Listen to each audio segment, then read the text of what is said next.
In the if you are using that chariot like in the Mahabharata, for example, Krishna should be standing along with Arjuna inside the cabinet itself. There is no seat for Krishna.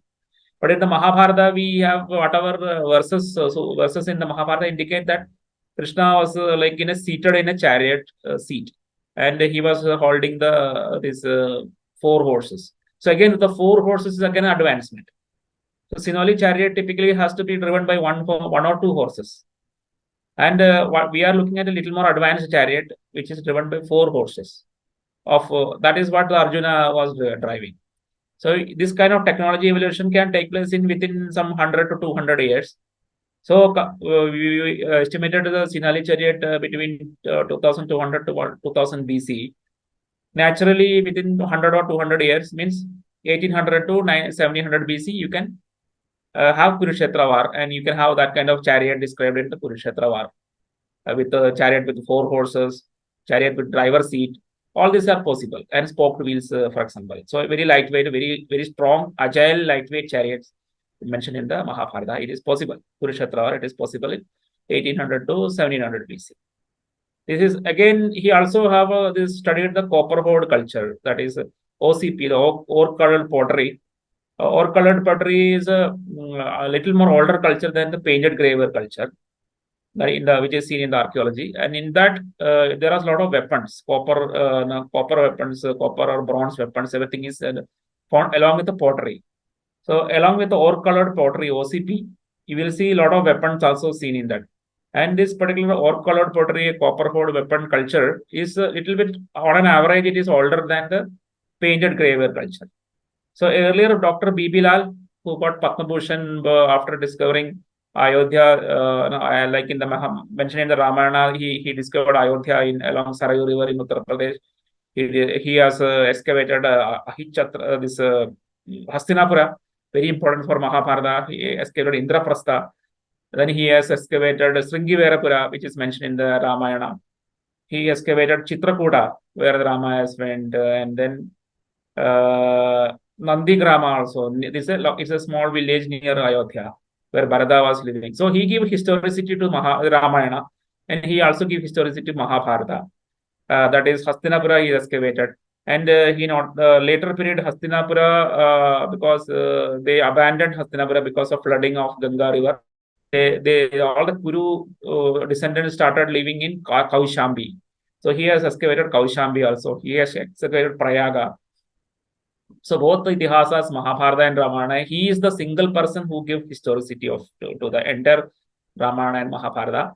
And some of his colleagues like K.N. Dikshit excavated Ahichatra, the capital of this northern Panjala, Kampilya, southern Panjala capital. And there is a city called Asandi, that is an ancient capital of the Kurus in the Kurukshetra region. All these things is excavated. Pirana he excavated. That is a very old settlement around 8000 BC. Rakigari, which is 4000, 3000 BC, is another city in the channel. So all this he gave historicity. But what Bibilal said is, if you look at largest number of Mahabharata cities, the culture, if you take a common denominator, that is what is the culture, oldest culture which is located in every city mentioned in the Mahabharata, every prominent city, it is the painted graver. So painted graver at that during the when Bibilal making the statement painted graver, it was between some of Hastinapura and all these other cities. It was between 900 BC, 900 BC to 800 BC, etc.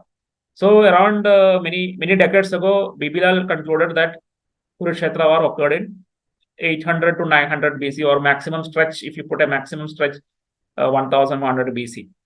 That is what Bibilal gave.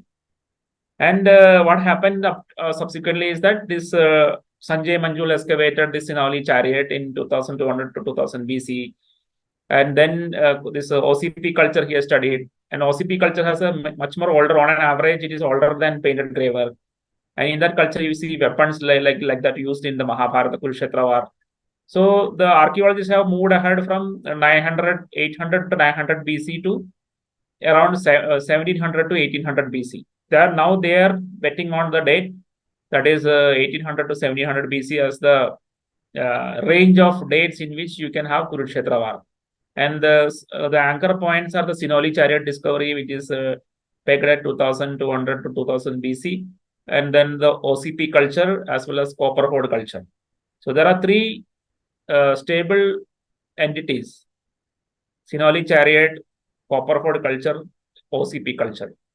OCP culture has a range of between around 3000 BC to around 1800 and 1500, etc. So it's a larger range kind of a culture. In that, you have to also look at the common denominator like chariot evolution theory, that chariot evolution, whatever we are seeing, and we have to see the this copper hoard culture. Copper hoard also you can see. So on an average, if you take a median of all these technologies, whether it's copper weapons or OCP pottery, Sinoli chariot, he is confident around 800 to 700, 1800 to 1700 BC. So you have a possibility of triangulating all the archaeoastronomy date with the archaeology. So you see, so then what you do, you plot in, you take a piece of paper, very simple, put 5500, 5561 BC, one of the oldest Kurukshetra war date. Then there are so many dates between 3000 BC to 3200 BC. Then you put all the dates which are lower than 2000 BC, like 1900 Mohan Gupta, 1952 BC, Dr. Ashok Bhatnagar, 1793 BC. Then Ramamurthy, that is 1504 BC. Then Arna Iyengar, 14, I think, if I remember correctly, like 1465 or something like that. That is in the one of the lowest dates. You still have like Dieter Koch in 1200 BC, etc. is still there, but we can ignore that. Now you put in the same graph, you put this archaeology date, that is between 1800 to 1700 BC. So you will have one single date which is falling inside that. That is Dr. Ashok Bhatnagar's date, which is astronomy based date, which is 1793 BC. You can do the mathematics. 1793 BC is within the range of 1800 to 1700 BC. So you have an astronomy date that is falling squarely inside an archaeology day range. Astronomy date is 1793 BC. Of course, he also gives you month and day, but I'm not caring about it because I am only focused on the year of Kurukshetra war. Of course, he gives based on the accuracy. He's a high accuracy like other daters. Every other astronomy gives dates like exactly like in this month, in the month of October, for example, 1793 BC in the month of October, from this date to this date, Kurukshetra war 18 days occurred. That is what Ashok Bhatnagar mentioned. So I don't go with I'm not very much focused on the month-wise or day-wise accuracy. But 1793 BC is a year of Kurukshetra war, falling between the archaeology date, that is 1800 to 1700 BC. So there is a 1 century, that is 1800 BC to 1700 BC. That is 1 century. That is the in that century, that is archaeology century, 100 years in which the Kurukshetra war can occur. And exactly in that particular century, that is 100 years, you have an astronomer telling, I have this date, 1793 BC, which is derived based on astronomy. And that is what triangulation is about. So once you triangulate, I call it Dyaus Thara consensus. That is, Dyaus means sky. It represents astronomy. Thara means earth. It represents archaeology. So both are converging on a single date, that is 1793 BC. So this is the date I am using in all my books, Rivers of Ṛgveda, Geography of Ramayana, and the upcoming Geography of Mahabharata, etc. So once you have 1793 BC as your date of Kurukshetra war, you know Parikshit was born in 1 year after Kurukshetra war. So 1793 BC the war occurred, 1792 BC Parikshit was born. So once you know, you are able to date a single person in the Kuru lineage. Now you can back calculate. So once Parikshit is born at this point, you can know when Abhimanyu was born. Once Abhimanyu was born, you know Arjuna was born in this particular date. Then you can know Pandu is born in this date. Then you know Vichitravirya is born in this date. Naturally, Shantanu is born in this date. And Shantanu is mentioned in Ṛgveda, 10th Mandala. So you can, once you resolve the Kurukshetra war date, you can consider it a sheet anchor. And you can back calculate from Parikshit, Abhimanyu, Arjuna, then Pandu, then Vichitravirya, Shantanu. You get Shantanu. Shantanu date of or the approximate date of birth of Shantanu, like in which year. So Shantanu is mentioned in the 10th mandala of the Rigveda. He is mentioned as a contemporary king who is actually living in during the 10th mandala period. Similarly, Rama is also mentioned as a contemporary king actually living in the 10th mandala period. That is how both Rama and Shantanu are considered as contemporary to the 10th mandala. So whichever date you assign to Shantanu, same date you have to assign to Rama. And same date you have to assign to 10th mandala also, somewhat to the fag end of the 10th mandala. That is how we arrived at 1900 BC as the date of end of 10th mandala. And Shantanu and Rama almost dated around 1940 BC, because around 40 years of their life elapsed, and then slowly the Rigveda came to an end. 10th mandala came to an end. So some of the deeds of Shantanu, that he was doing a yaga with the help of his brother Devapi. Both Devapi and Shantanu are mentioned there, so that you don't have any confusion whether this is the same Shantanu of the Mahabharata, because in the Mahabharata also Devapi is mentioned as a brother, elder brother of Shantanu. So Shantanu was mentioned as a king, and Devapi, the elder brother, is mentioned as the priest who is doing a rain yajna. That is a Varsha yajna, for a yajna for getting rains. That is conducted. So that is mentioned in the Rigveda 10th mandala. Similarly, why Rama is mentioned as a contemporary king of a 10th mandala. And what is his action? He is mentioned as a great king. So he is mentioned along with so many other kings, but the word great is only associated with Rama. The great word the word is Asura. Asura means great. So Asuram Ramam, like that is mentioned. Other kings are not giving that much importance. Rama is given importance. Yeah, he is mentioned in 10th. So naturally, the great king Rama has to be Sri Rama, because other Ramas are Balarama. He is not a king. Another king, another Rama is Parashurama. He is also ascetic. Of course, he is a warrior. He lived like a warrior, but we can't attribute him as if he is a kind of a king or a pattern, Ṛgvedic pattern. We can't say that he is a Ṛgvedic pattern, because he is already in the same 10th mandala. This Bhagava, this Rama Jamadagnya is mentioned as a rishi. He is mentioned as a seer, a Ṛgvedic poet, and as a seer, as a rishi. So he already play a role of a rishi in the 10th mandala of the Rigveda. That is late Rigvedic Rama Jamadagnya is already a rishi. So you have only one Rama remaining, that is Sri Rama. So that is how the you can say, if you date the 10th mandala of the Rigveda using Shantanu and Sri Rama, and that is why I put it terminus point as 1900 BC. You can again back calculate based on the other mandalas, and finally, based on the kind of total number of kings in the Rigveda. And I have a chart, the lineage chart created by which is the oldest king, which is the subsequent king, like that. If you put all the lineages of the kings mentioned in the Rigveda, you more or less get 3,300. It will go up to 3,300 BC. Then, so the earliest king, Devavata, the most oldest king mentioned, contemporary, almost contemporary, maybe slightly, maybe even older also, but can be interpreted as a contemporary. There is a Devavata, and that is a descendant of Bharata king Devavata. Then Srinjaya, so many kings. Then Divodasa. All these people are mentioned in the 6th mandala of the Rigveda. So, as I basically mentioned, like if you all align up all the different generations, etc., you get around 3,300 BC as the oldest, some of the earliest Rigvedic. There is a 6th mandala period. We get somewhere around that. So you see, once you solve the Kurukshetra war date, you get the date of Sri Rama. That is Ramayana date you get. Of course, along with that Rigveda dates also you get. All the like different mandalas. Early Rigvedic period, we can get a range of date for early Rigvedic period. You get a range of date for middle Rigvedic period. We get a range of date for late Rigvedic period. You get a date for Sudas. You get a date for Dasharajana battle. It is around 3000 BC to 3200 BC. So the strangest thing is, wherever these Kurukshetra war daters are dating the Mahabharata in 3000 BC to 3200 BC, so many alignments of date, that is actually the period of Dasharajana battle. And this is also solved. Some of my colleagues, like Dr. M.L. Raja, they are very much assertive that something really happened in 3000 BC to 3200 BC in as far as astronomy is concerned. There was a large, very important, unique planetary alignment that has occurred in that period.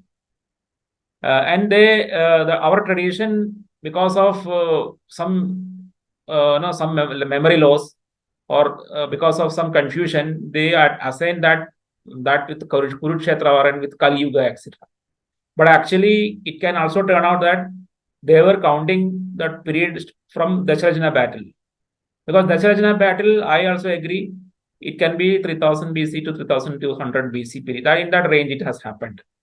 And in that same period, around in 3102 BC, where we mentioned as Kali Yuga start, there was a conjunction. It's not a conjunction basically. If you look at in the sky, all the planets, all the 5 planets will fall in a straight line, almost nearly a straight line. And this kind of a vision, like the astronomers, because we have Harappan civilization from 8000 BC onwards, right? So there are sedentary observers of the sky from 8000 BC onwards in the Kurukshetra region, Varaprathuvya. In the Haryana region, there were observers who observe the sky from 8000 BC onwards. So they will notice this, somewhere in the 3102 BC, there was a alignment of a large number of planets almost falling along a straight line in the sky.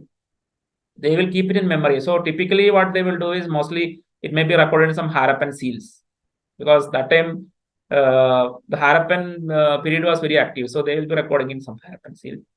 And later on, what happened? Lot of new events will happen, right? The tradition will continue, the observation of the sky will continue, and so many things evolved later. So Kurukshetra war also major war. Dasharajana battle is another major war. So actual connection should be maybe Dasharajana battle and this 3102 BC. Whereas it got there is a memory loss, and then suddenly so many people started associating that with this planetary alignment with Kurukshetra war. That can happen. Because one example I will tell you, there is a what you call Shaka era. Shaka era is commemorating there are two Shaka era and Shakanta era. One is the end of the Shaka rule. Another one is the beginning of the Shaka rule. But later on, our tradition totally forget all these things and mixed up both of them. And that created a lot of confusion in the lower side of the chronology, in the chronology of Buddha, then this even Shankaracharya chronology, and the chronology of Chandragupta Maurya, etc. So they create a lot of confusion in that region. So it can happen, like in a lot, because the reason is our tradition is very long and very large, very extensive in many thousands of years. So confusions like this is a normal thing. One confusion we already know, that is confusion between Shaka and Shakanta era. So similarly, there could be confusion between the battles. The Dasharajana battle, whatever is counting, that you may actually forget and then start thinking that okay, it has to be counted from Kurukshetra war onwards. Then this confusion happens. So what I am finally saying is I have possibility of resolving these kind of problems, like why M.L. Raja will get the dates between 3000 to 3200 BC, and he is very clear and certain about something really happened at that period. So of course that what happened is the planetary alignment, but it is not related to Kurukshetra war. That is what I am saying. It is related to some other war, like even it may not be actually related, because the war may be not in 3102 BC. But I am giving my range I am noting that, like, whatever range I give for Kurukshetra, this Dasharajana battle, that is between 3000 to 3200 BC. In that range, this planetary alignment has happened. That is a large number of planets coming in along the same straight line. So naturally, because the Western civilization, right, it's a very small very short period civilization. They can use calendars, etc. They can have the luxury of using calendars, etc. For us, the civilization is thousands of years long. They very well know it. Like we can't use a normal calendar. That is why they always observe the sky. and connect things with the sky. But unfortunately, in a long period of time, these connections get loosened and something can get misconnected. No, that can happen actually. So I think a very good question because I was thinking about uh, answering this in part of this talk itself.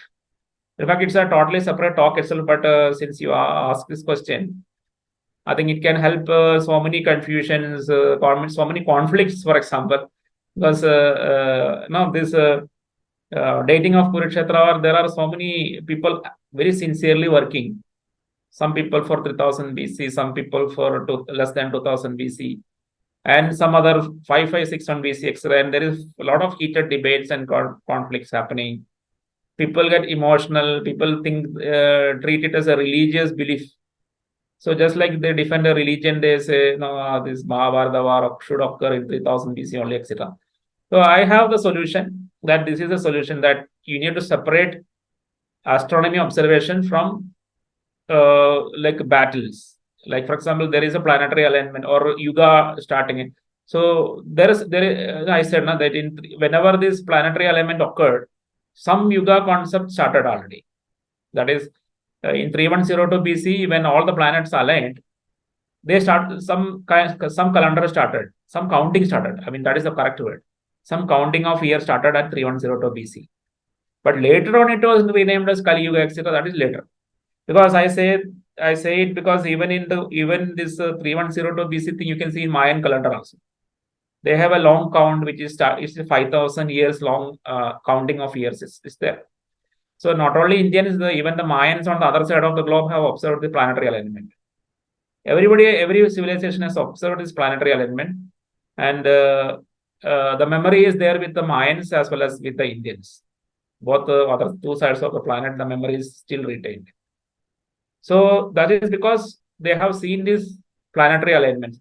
There was another alignment in the 6670. There was another similar kind of alignment. Even in AD 2000, in our lifetime, there was another similar alignment. Somebody can start a count from that point of. They will like some secret society can start. Okay, I will count from this particular point. It occurred in 2000. That is 20 years ago. I think I hope I answered the question. Okay, there is another question. How did they look at the sky for planetary? Oh, they meditate. No. See, it's like rishis were meditate. They meditate, and so their eyes are very sharp, and they drink soma, and soma is the opposite of alcohol, right? So alcohol means your sight, you lose the sight. But so if you drink soma, your eyes become very sharp. So they have very sharp eyes, but it's a direct observation of the sky.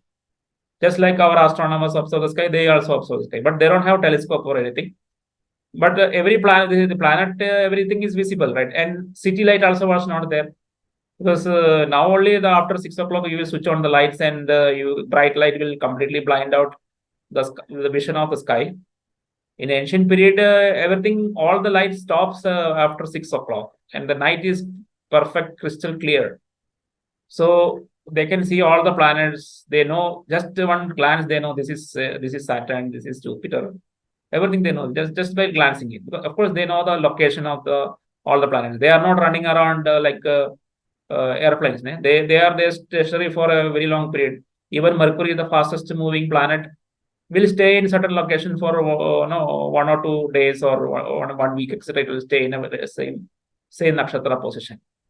Moon will shift, moon in 30 days. Moon is the fastest moon, but so they know all the positions of all the planets. They are not running around in within 1 hour. They are not moving around. So every planet, every position, they know about it, and they have been looking at from 8000 BC.